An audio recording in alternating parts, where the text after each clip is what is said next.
Program makan bergizi gratis, tujuannya mulia. Tapi tiba-tiba muncul isu, buah-buahan yang masuk program ini diduga keracunan karena petaninya pakai nitrogen kebanyakan. Dan yang aneh, yang pertama kali disalahkan justru petani. Lah, terus yang tugasnya mengawasi kemana? Program MBG ini seharusnya memprioritaskan bahan dari petani lokal. Ada pemeriksaan kualitas, ada mekanisme kontrol, ada pendamping lapangan. Katanya begitu, di atas kertas sih. Tapi kalau tiba-tiba ada isu buah nggak layak konsumsi, ya pertanyaan publik muncul. Emangnya selama ini siapa yang ngecek?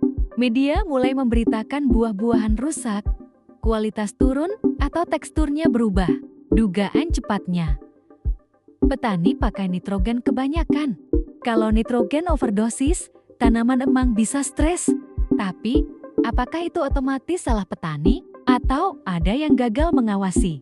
Ini bagian yang agak bikin naik darah.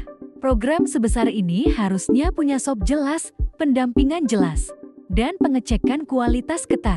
Tapi ketika masalah muncul, pihak pertama yang disalahkan, petani.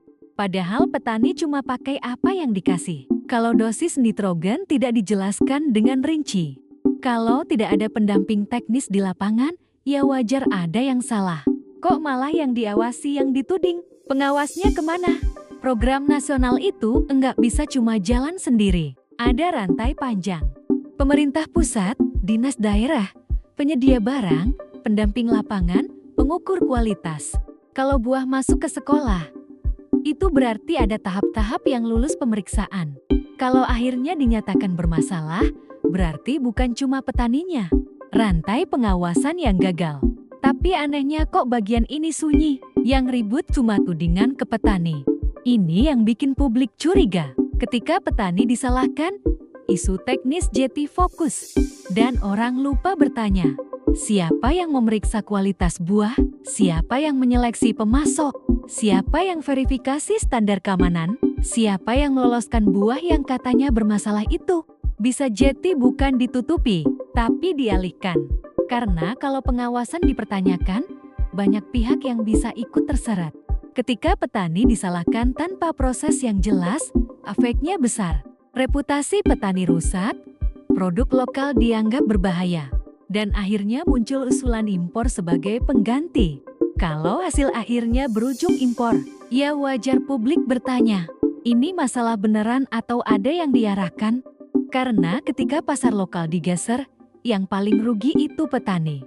Masalah buah MBG yang diduga keracunan nitrogen bukan cuma soal teknis pemupukan. Ini soal tata kelola, soal pengawasan, dan soal rantai kualitas yang harusnya ketat. Jangan buru-buru menyalahkan petani ketika yang bertanggung jawab mengawasi. Justru diam, petani bekerja sesuai arahan. Kalau ada yang gagal, berarti ada sistem yang bocor. Yang kita minta cuma satu, transparansi, biar jelas siapa yang salah dan siapa yang sengaja diam. Jadi itulah sudut pandangku, dan terima kasih sudah menonton.